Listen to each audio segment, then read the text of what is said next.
I will provide some endgame excerpts which I studied and believe are super useful.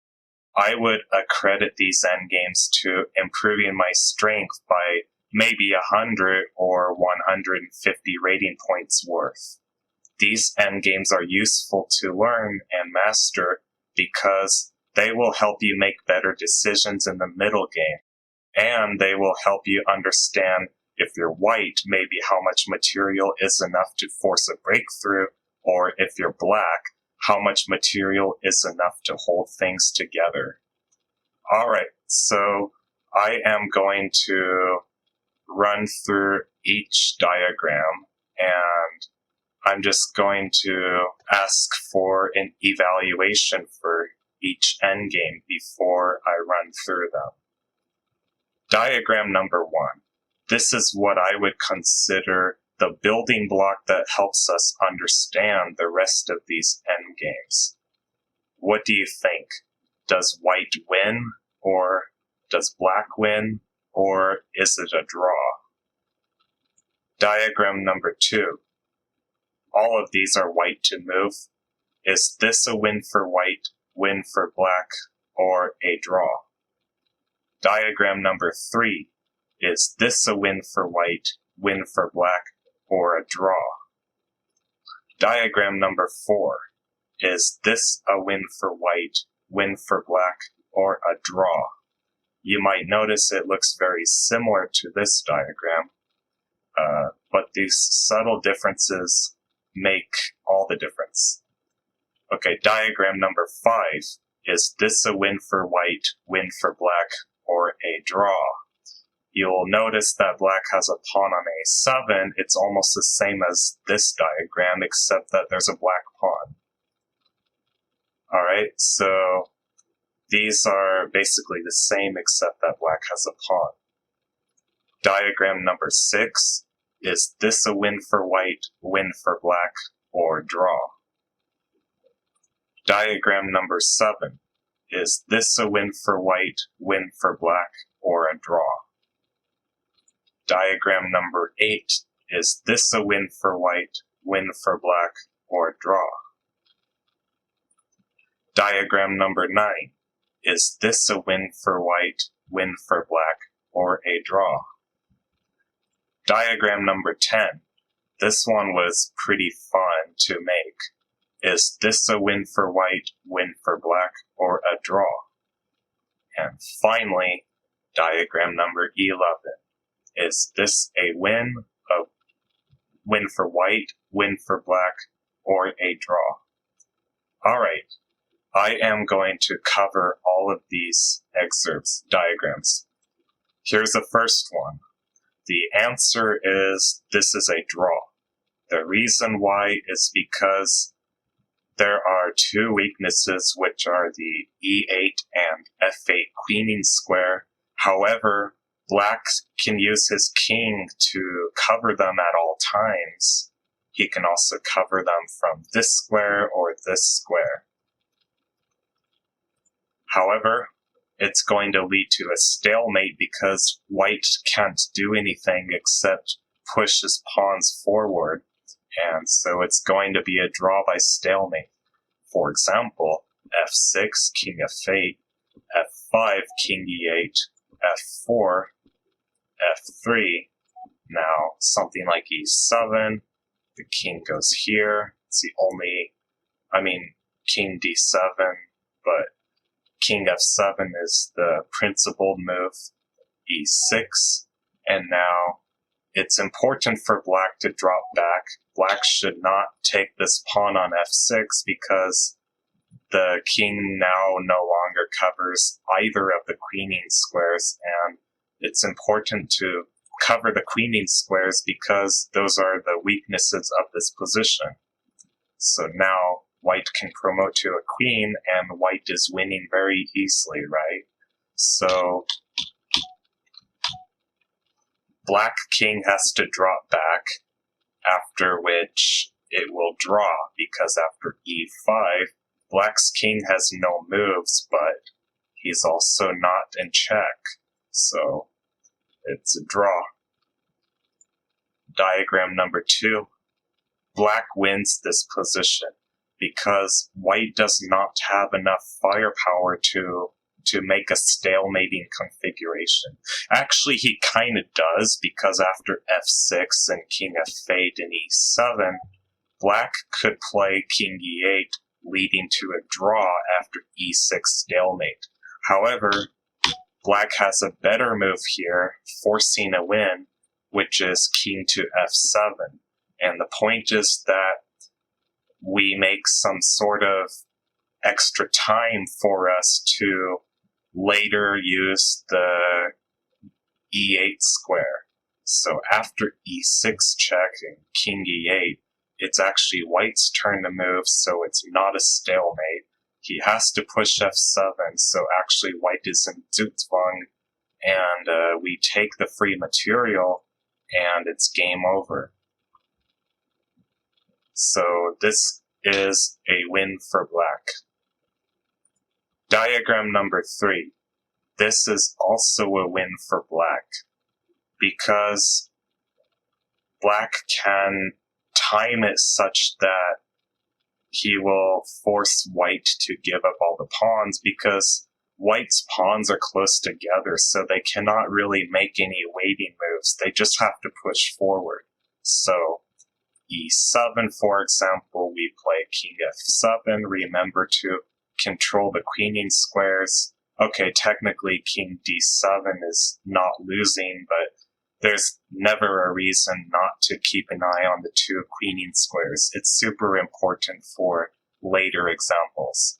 So e6 check, and the king drops back, and now white has to lose this pawn, and then the king takes, and then f6 check, the king drops back. Remember not to take these pawns because the king has to keep an eye on the queening squares. So king f8, e7 check, and it's game over.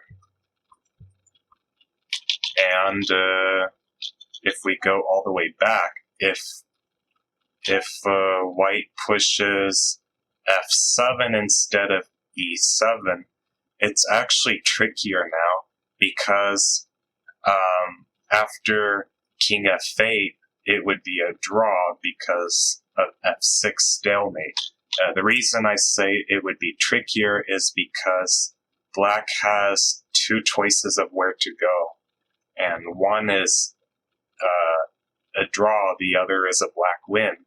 This wins for black, king e7, and now after f6 check, king f8, white again has to lose the material because we create the same stalemating configuration, except that it's white to move. And white has no waiting moves because, again, the pawns are all clumped together. Diagram number 4. The pawns are not clumped together. White has extra breathing room to make a waiting move with the pawn. So actually, this position is a draw. So white has two moves here. Of course, f5 would be a blunder because of king f8, and then we transpose to diagram number 3 where black wins. So here, white should either push e7 or f7. If he pushes e7, then that forces king f7. And then after e6, he has to play king e8, and then we play f5 and create the stalemate. I would like to draw attention to something. f7 would lose. This would actually be a blunder for white. But where should the king go?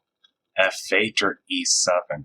It's a critical moment to think about it. The king should actually go to f8. It's pretty tricky because in the previous examples, we wanted the king to go forward and, to f7 instead of e8. But in this case, we don't want to go forward. We actually want to go stay back. The point is, after f5 and king e7, we put white in Zugzwang again by dropping back, and now white has to lose the material by force, and it's game over. So, actually, only e7 works here. e7 is a draw, but f7 is losing, and f5 is also losing. So, if we play king e7, then the problem is that white creates the stalemating configuration such that it's black's turn to move. Anyway, the way to think about it, I guess, is, well, you have to understand that you have to calculate, and every subtle difference changes everything. So I think that's the only way to figure out this kind of position. You just have to calculate, or maybe after some experience you can draw some rule, like notice how this pawn on f4 is on a dark square, and so maybe that warrants putting the king on f8, whereas if the pawn were on a light square like f3 or f5, maybe it's better to put the king on e7. Noting that the f8 and e7 squares are dark squares. But yeah, you just have to calculate that king e7 transposes into a drawing position where white creates a stalemate. So king f8 is the winning move. But nonetheless, white can draw simply by playing e7, and black has nothing better than king f7, and we create the stalemate. Very useful.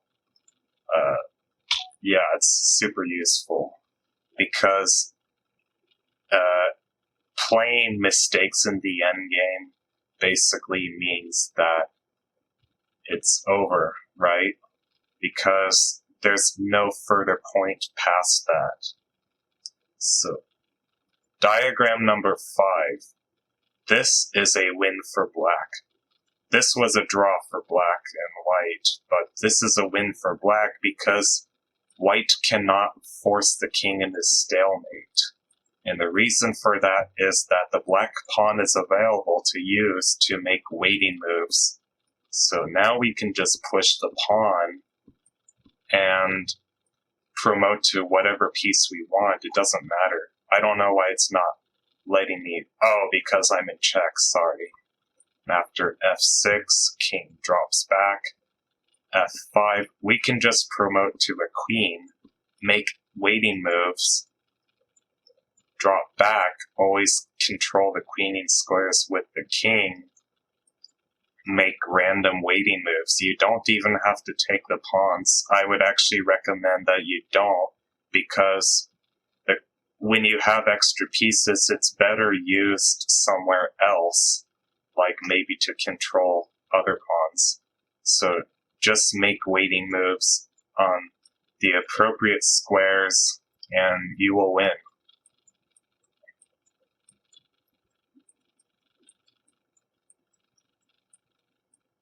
And now it's over.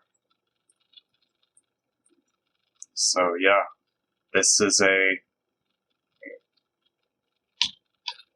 one of many ways to win this endgame for black. You could also take the pawns, technically, with the queen, like these pawns, or you could promote to a different piece. Doesn't really matter. But yeah, that's an easy win for black. Diagram number 6. You might notice that it's very similar to this first diagram. Oops. There we go, diagram number 6. You might notice it's very similar to the first example because there's like a too thick pawn pillar against the king, which by itself is a draw, right? But now we have a rook against these 4 pawns. So at first glance, this might be super hard to evaluate. The answer is that white is winning. The reason why is because white can force the king to this d8 square and then later force the rook to f8, running into a fork with e7 check, picking up the rook and winning the game. So d7 is absolutely the correct first move to make here for white. So after king d8, we just play, let me think. Maybe we want to play e5 here, because we don't want him to take free material that exploits the stalemating resources. Okay, in this position, maybe white would win after e5, right? But you can't take the rook because this is a stalemate. So, maybe better to start with e5 here. And now, if he plays... So he has to take the pawn, which he will, because it's free. And if we drop back, then there's this f6 threatening the fork, which is pretty much game over, because the rook has to move away, but then we just keep pushing, right? And promote. So, e4. Okay, so, whoa, what was that? Okay. Rook takes f5, and now we can play d6. Very strong move. The point is that he cannot take free material because we just simply throw in this check, and after the king takes, we take it, and we avoided black's stalemating idea. So here the rook might have to maybe play something like this, because if the rook drops back to f8, then it's game over, right? We just fork the king and the rook. That's the whole point of why this endgame is winning for white. Let me start over. So d7 is winning, king to d8, d6, not d6, I'm sorry. I just keep habitually making that move. No, it's winning for white, but it's not as simple as e5, right? Just e5 is the easiest way here, and then push d6, and now black's rook is stuck. And again, we said rook f8 doesn't work, so he can try rook to h5, but it still doesn't work because we push e4, and then we can push f5, f6, and it's game over.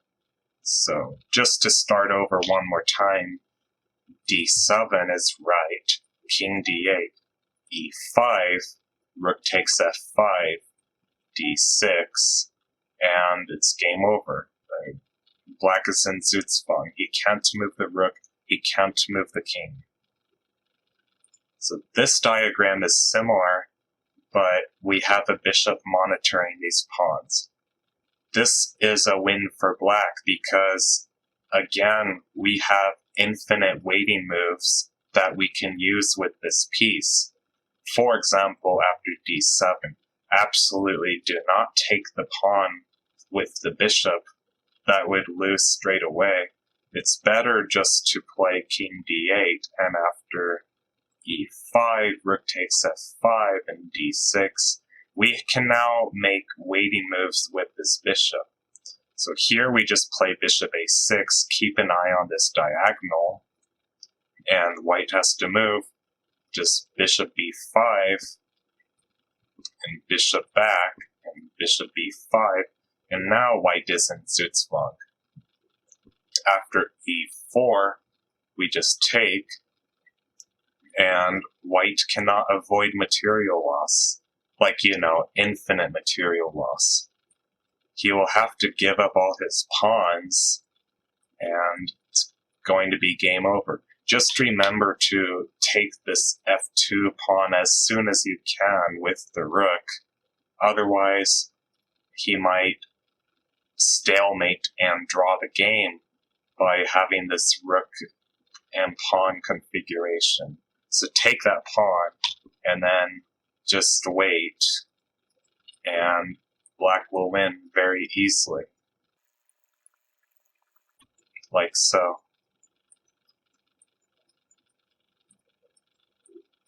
Yep. So the point I want to make here is you don't just need a black pawn. It could be a black piece like a bishop.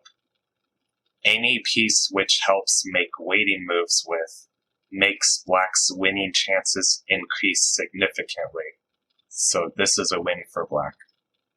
Alright, in this next example, I think it is hard to evaluate at first.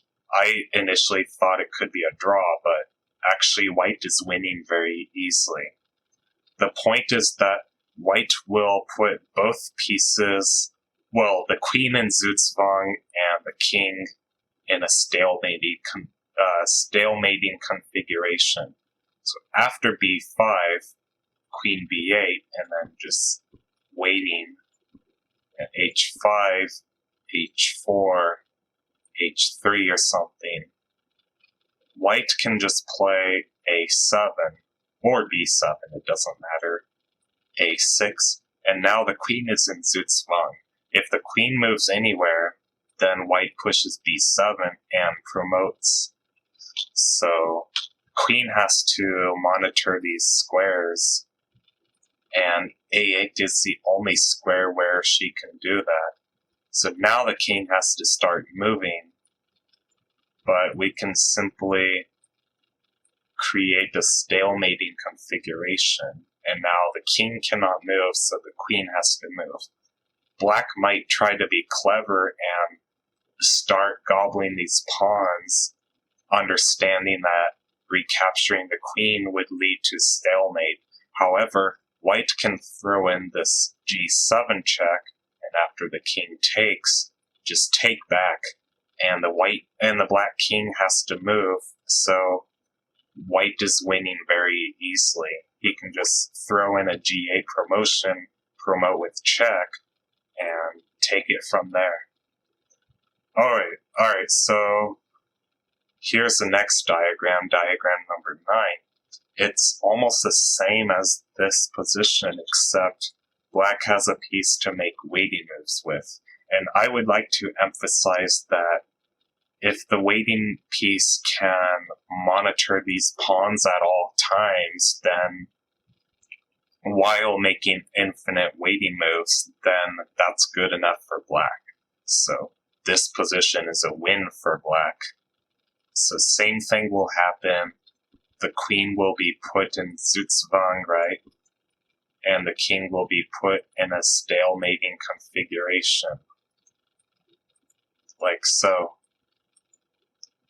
At this point, we have to make waiting moves with the knight and just shuffle back and forth to these squares, right?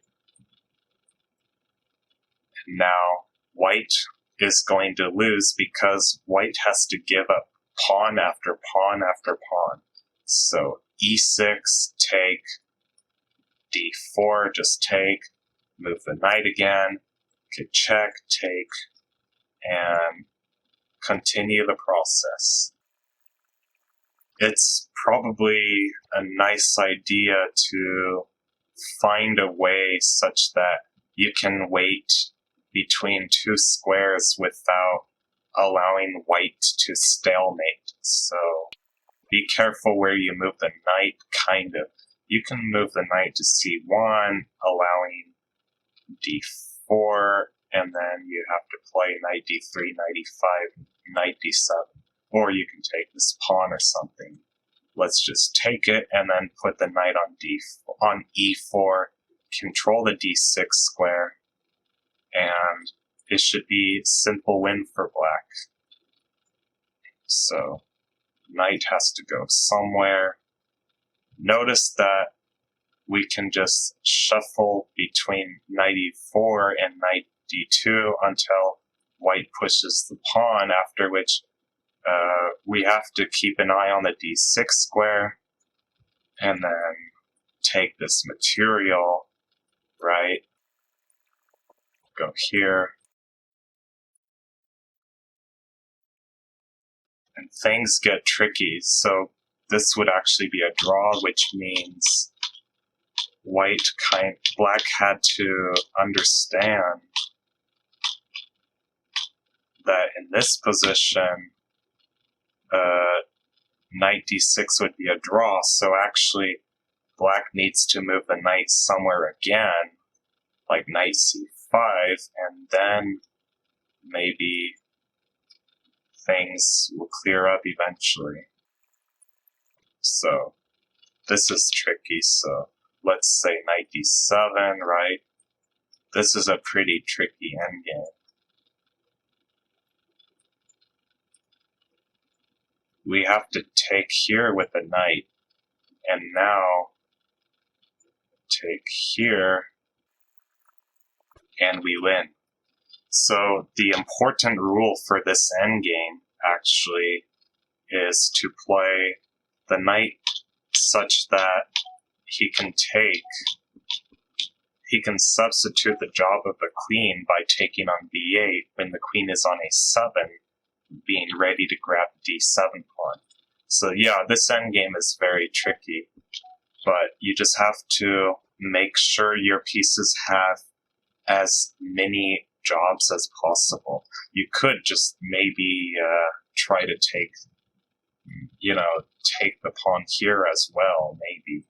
But yeah, be careful, because white can draw this if black is not careful. But yeah, it is a win for black. Alright, and this example is going to be a win for white because white pushes b6, forcing the king to take. You might notice that the king is playing against these 4 pawns and the rook is playing against these 4 pawns, and then we have a queen monitoring this too thick pawn pillar. But in this position, white just pushes b5, the king has to take, and then we push b7, the queen moves somewhere, and we push b4, the king has to take again, and we push b6. Black cannot take because of c5 fork, and black is overloaded, so that would win for white.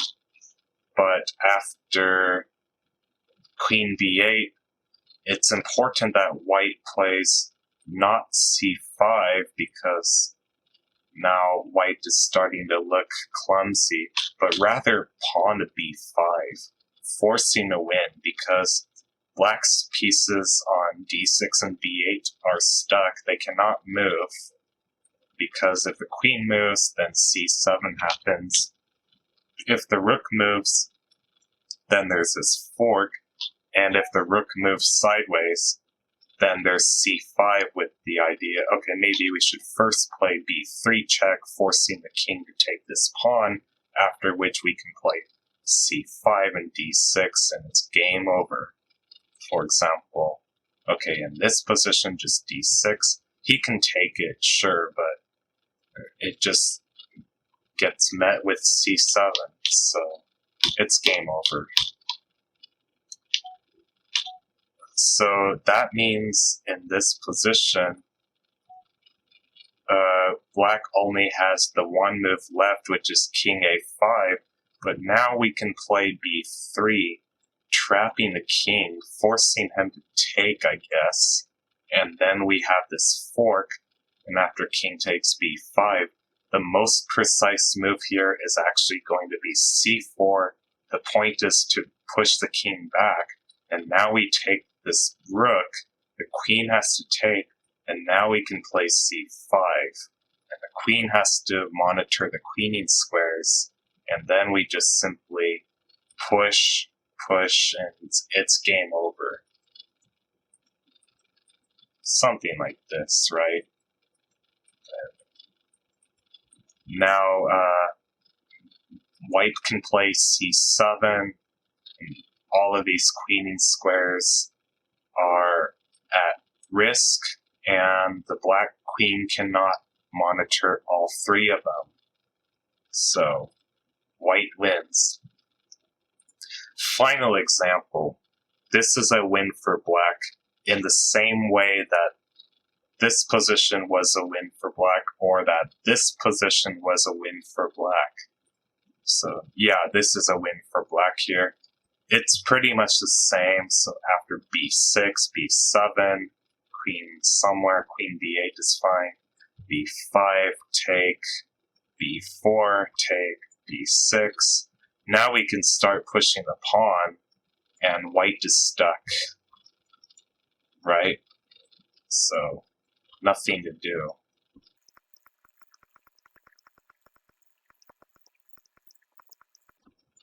Game over.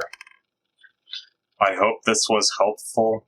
Just to recap some ideas. Number one, waiting resources are extremely useful for both colors. For black, it's super useful to have an extra piece just to wait around with so that you can create the position that you want. You can put white into Zugzwang, etc. Number two, it's very useful for black to keep a king or queen on, these two queening squares that can alone monitor a too thick pawn pillar. So basically, kings and queens are alone enough to handle a pawn pillar just by staying on the queening squares. Number three, I guess, final takeaway is that subtle differences make all the difference. They change the result of the game. So here it's a draw, but here black is winning, right? Yeah, it can be pretty tricky. So when you play like a Horde game and you are in the middle game, and you see that you can simplify to one of these kinds of endgames, you have to be very sure whether it's a win or a draw, but at least you will understand that there is some risk you are taking in making such a decision. So you only want to simplify to this kind of raw bare endgame if you have no better choice, right? All right, I hope this was helpful. Thank you. Take care.